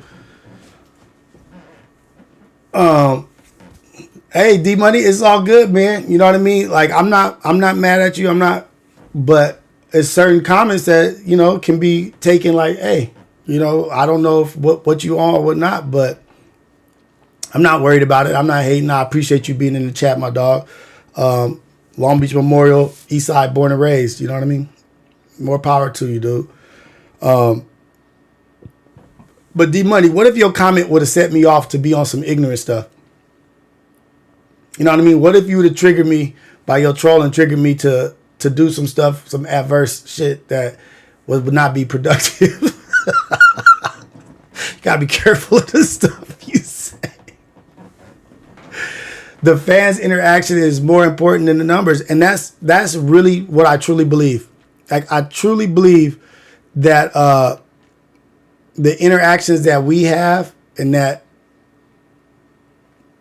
we go through is so important, because I want it to be a safe space here where people can share and talk about things that they want to share and talk about, and things that y'all deem important. Philip Newton, I don't even know Kiki. I don't even know AD's brother. Y'all be asking questions like we all know each other, like we all hang out and kick it. I'm a full-time working dude, man. I got 3 kids and a wife.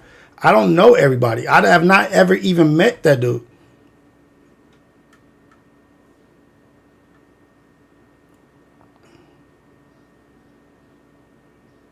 It's the dangerous internet, man. The dangerous internet streets. But we navigating them properly. And I'm gonna get better every time. I'm trying to get better. Constantly have my productive growth in this shit. You know what I mean? I want to continue to get better. And y'all hold me accountable and tell me what I'm doing wrong and what I need to do better.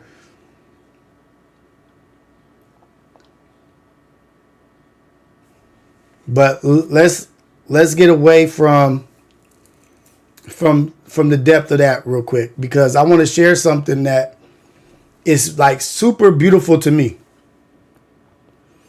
I went over it already, Joe, about the Diddy apology. It's empty, it's late, and it's like it was a forced apology. But I'll get back to that. But let me bring up something. I want to bring up a video of something that I think is like super beautiful and amazing in the way that the world can be if we're on the right track. And I may be looking a little too deep into it, but this is what it triggered in me, though.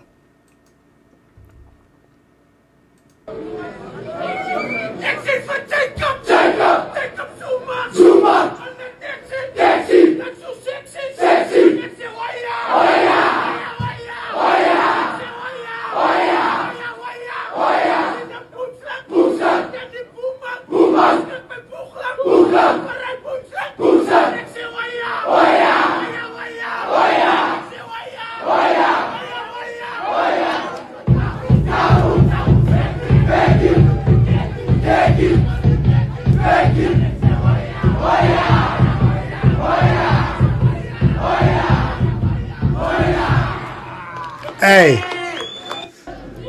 so I want to bring up why, to me, that's so beautiful. Because look at the crowd. You got a redhead white boy, blonde hair white boy. You got a mixed black kid, a black kid, native. I think it might be in New Zealand. I don't know. Might be Maori mixed kids. You got every color in that crowd.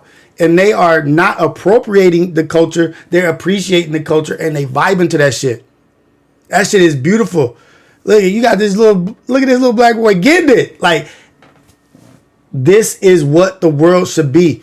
Even though that we have our weaknesses towards us or whatever, we can come together and do beautiful shit. Like, in this, I don't even know what the hell he's saying. But look at it. Look how proud he is.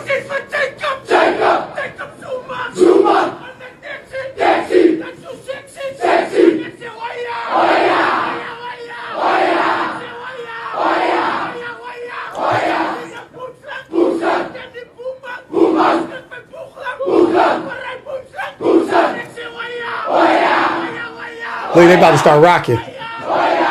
Get that shit.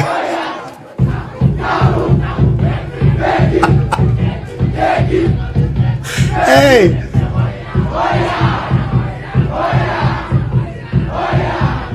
Somebody please explain to me what this is, because I just think it's so amazing and beautiful. And it's an all boys school, but they all on one accord, and they fucking with each. Oh, dang it! And they messing with each other. They really messing with each other, and they feeling it. And you can see the little dude right here. He behind the big dude. He got his cane. He ready to rock out. He start dancing before they even start dancing.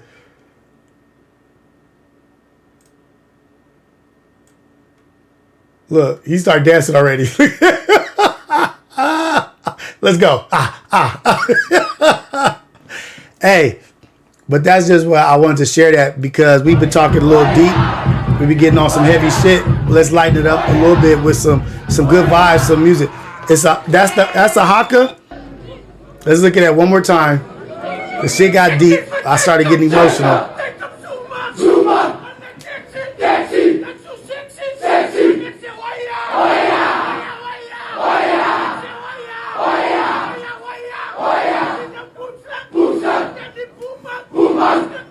Look how happy he is. That's beautiful. Look at the brother start dancing. Ah. Get it. Ah, ah, ah.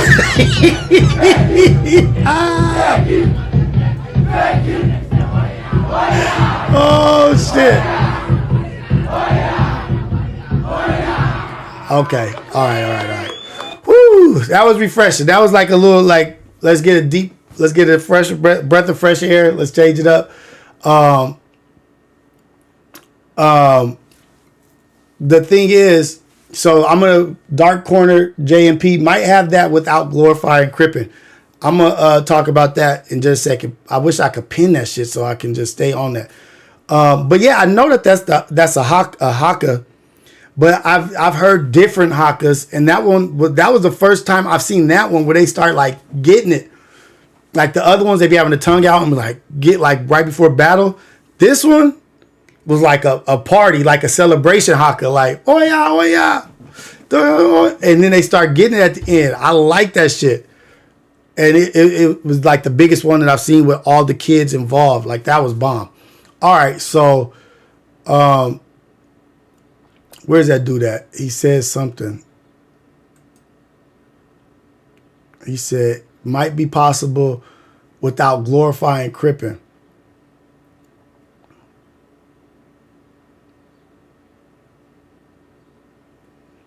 Hey, don't worry about like if it's something negative somebody's talking about, like just get past it. Just breathe. They just gnats. They literally just want a reaction. But let's talk about glorifying cripping.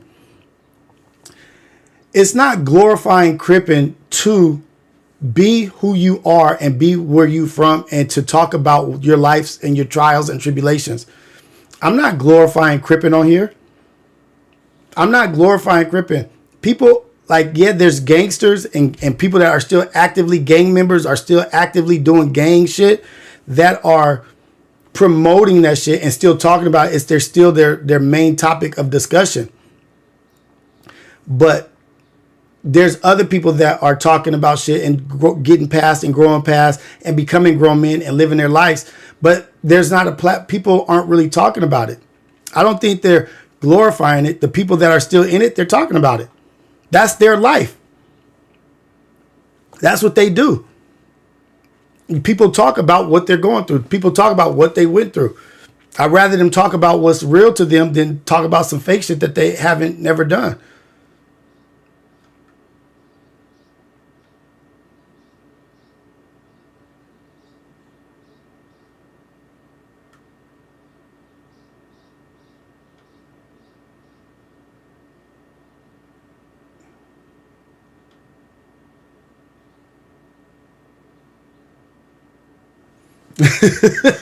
Sniz, people with big channels don't have a chat that moves as fast as mine. Hey, I appreciate y'all, man. I'm doing what y'all want me to do, and give me give suggestions, advice, constructive criticism, and we on to the right thing.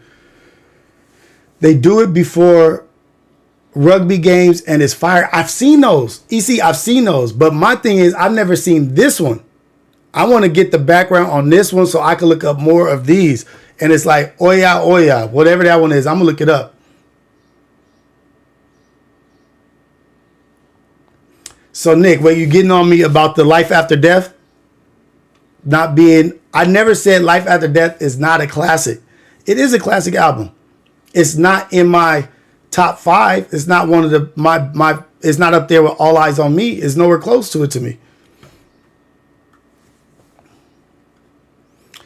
Hella XJDM. I like when you go live because I don't feel guilty for watching your content like I do for the rest of Fig Community World and their brain rot. Ace Boys is cool because of the brotherly aspect.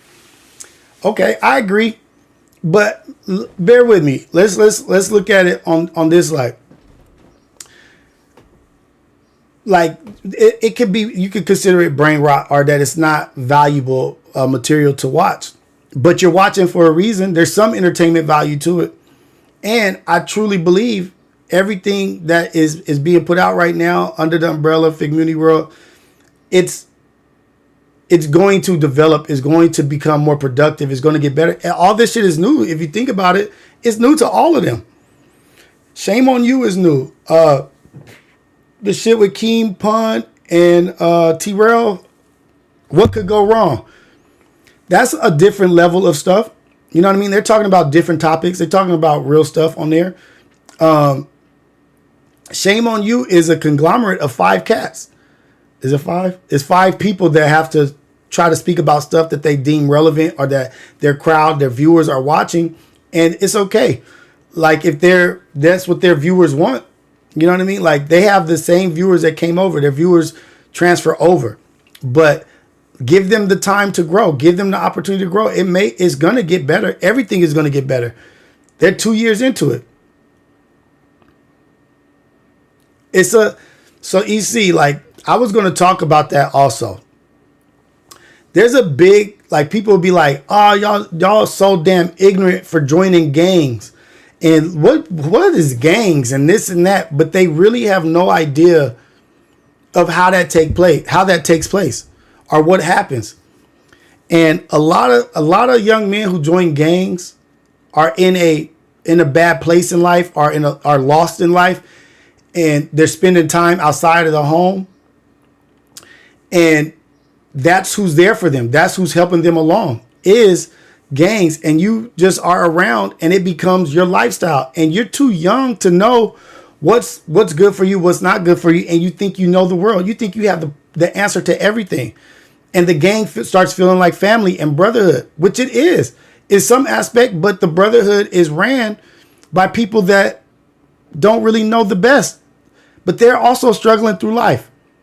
But they love each other, and so you join gangs because you feel loved and you feel the unity, but you are not realizing that your love and unity is causing hurt and pain over here. But you're a kid. You just these grown men crash out online. What do you think a child is gonna do? Come on, like I don't hold it against anybody who joins a gang because you don't know what somebody was going through at that time. You don't know what they needed. They may have needed somebody to come into their life that was the opposite and it didn't happen. Everybody doesn't have the same experience. But we have to stop judging people so much about like, oh, he did this and this and that. Why you do? Hey, out here in LA, gang culture is the culture. Like if you don't know gang culture till you've been to LA. You want to talk about stuff? Come to LA. Come to Long Beach, Compton, South Central, Watts, Inglewood. You think you know what gang culture is? You have no clue. You have no idea. You have no idea how many people. There's not one person in LA, not one, I'll say this, that's not affected by gangs or doesn't know somebody that's in a gang and love them to death. It just is what it is.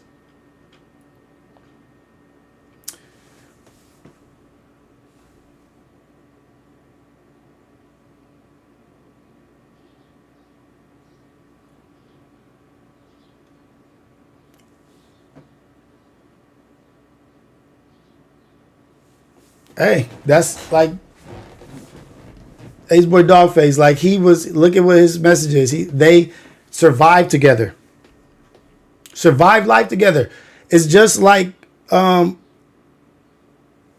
a buddy in the military or your military group. You learn to love those people because you've gone through such hard times with them.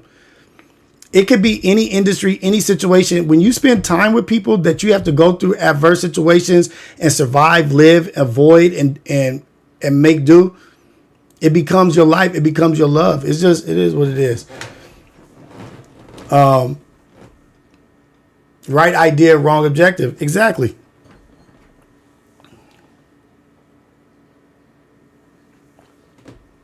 It's in our nature to be tribal. Exactly. And then don't be this person.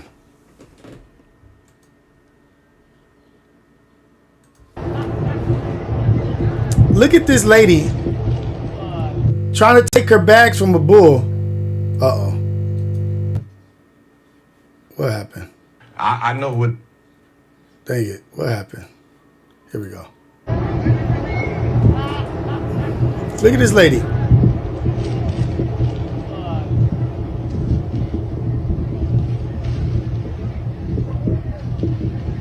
She's trying to take her bag from a bull. People are telling her, don't do that. Who in their right mind goes to a bull to take some food? Look. And he left her alone. He did leave her alone. He left her alone. But she just couldn't. She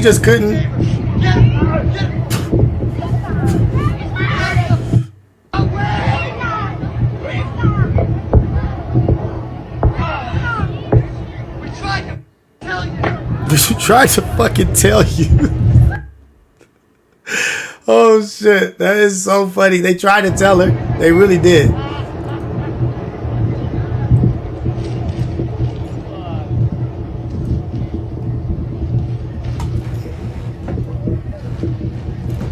What's the name of the video with the chant?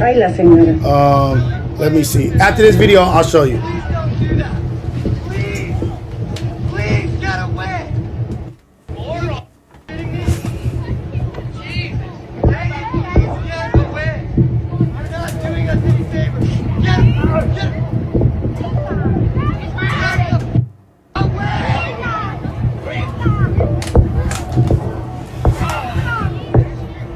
My bad, y'all. My shit froze.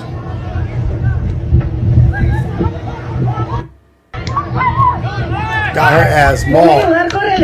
Leave bulls alone. Leave them alone. Hey, por atrás. Hey, por atrás, gordo. Para atrás.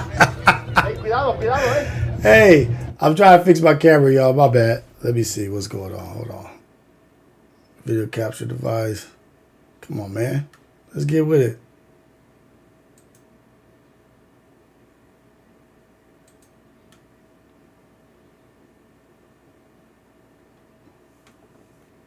Okay, there we go.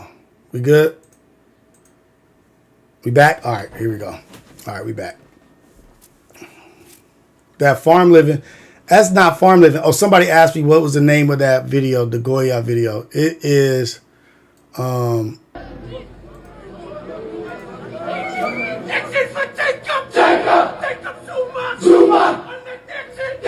what's the name of this? Hold on. What is the name of this video?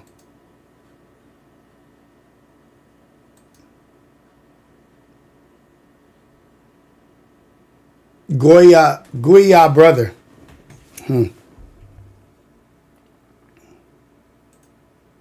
I'll enlarge it so you can see. Goya brother. TL Garrett. Goya brother? I don't know. But I'm about to look it up too because I want to find out more about that. I love that video. But yeah, man, I'm just up in here just showing some love and just letting y'all know, like, I'm going to keep doing this. It's Thursdays and Sundays. And also, I'm supposed to have my reaction page already. I was supposed to be able to tell y'all that I had a reaction page on YouTube, another page for the all the stuff that y'all suggested Saturday night about the slap off, the street beefs, the bare knuckle fighting. There was another one. But all those animal reaction videos, I have a whole reaction channel that is supposed to already be here. And I'm supposed to have presented it today, but you know how shit goes. Like, we just got to stay focused and be on it. But next Thursday, I hope it's here by next Thursday, but I can't make no promises. If not, I'm just going to do it on my own. But we're going to have a Rios reaction channel. Still thinking of the name of it. You know what I mean? Like what the name of the actual page is going to be. But that's for us to have a more of an entertaining side, more of an entertaining page. We can react, have fun, talk shit, and just have a good time. A little bit of a lighter one. This page right here is going to be about lives and a little bit heavier and discussing more of adult, mature topics. You know what I mean? But the reaction page is coming. Hopefully I could present it on Thursday, and I have a couple reaction videos already on there uploaded that we can have. Amber Rivera, do you think LA would be deemed less dangerous if gang culture wasn't so prevalent in California? Philly doesn't really have gang culture, but it's damn near one of the most dangerous places to live.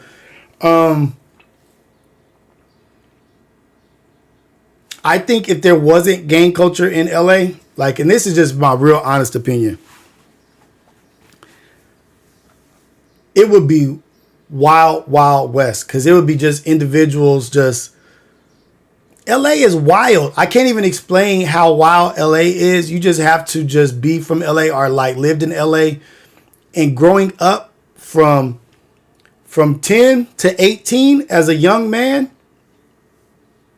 growing up in LA, and I'm not talking about in Beverly Hills and like these outskirts. I'm talking about like the East Side, the South Centrals, the Watts, the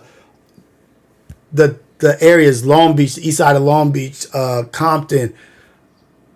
Growing up in these areas from 10, you can even say shit. You might as well even say from 8 to 18, 10 years of your life is such a dangerous, pivotal time in your life. Can't even explain it. Can't even explain it. It's just, when I start writing my book or putting movies out or writing scripts, I feel like I can share more and like be more descriptive about it. But it is so wild and unlike anything.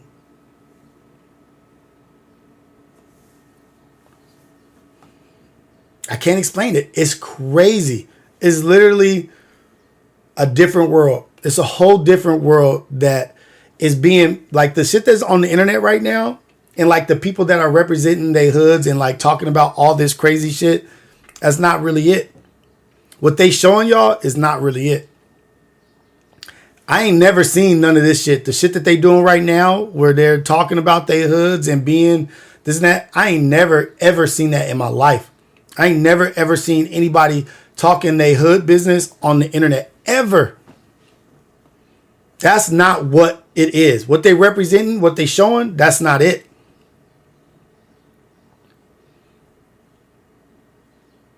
But we in a new time. We in a new age. I don't know. I'm far removed. I don't know.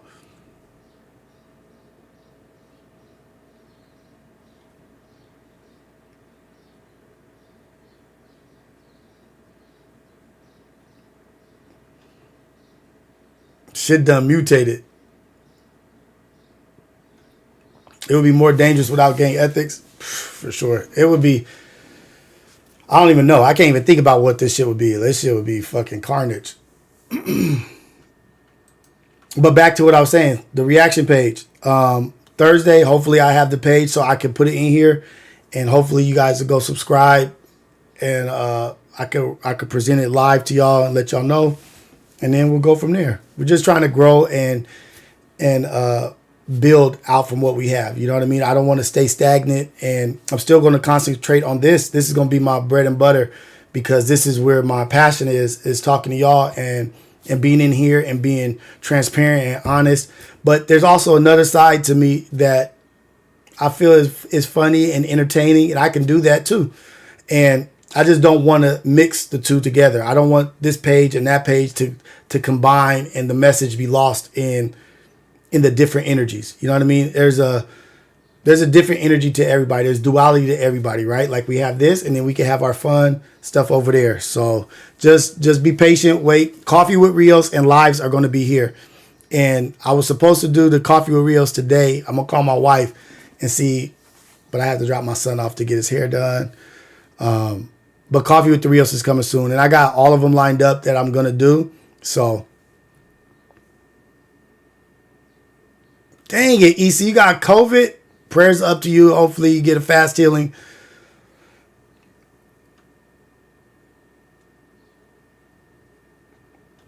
Dang it. Freak. Hopefully you heal up fast and everything. Suave, yes, sir. Yes, sir. Reaction page coming Thursday. It'll be ready for y'all to check it out. So, damn, I can't believe she got COVID. Well, drink your waters. What do men always say? Have you drank your water today? As men's go to. Have you drank some water today? Oh, and this is okay. Let me say one more thing. Because I showed this clip about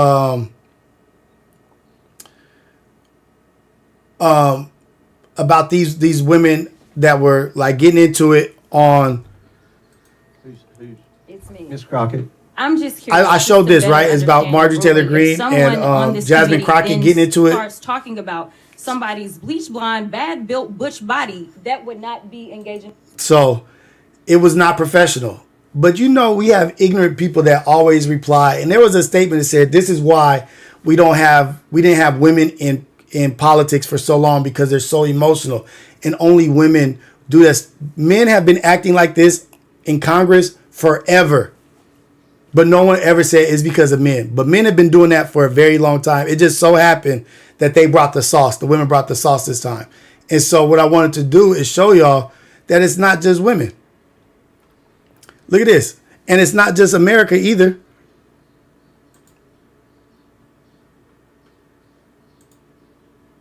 资料不放手，还一度跌在椅子上，两人来回拉扯，最后郭国文使尽全力抢下文件，以堪比美式足球员的速度。This fool ran off with the bill off the floor, snatched it and ran off with the bill so they couldn't vote on it. 最后郭国文使尽 That's a 全力 man. 抢下文件，以堪比美式足球员的速度冲出议场。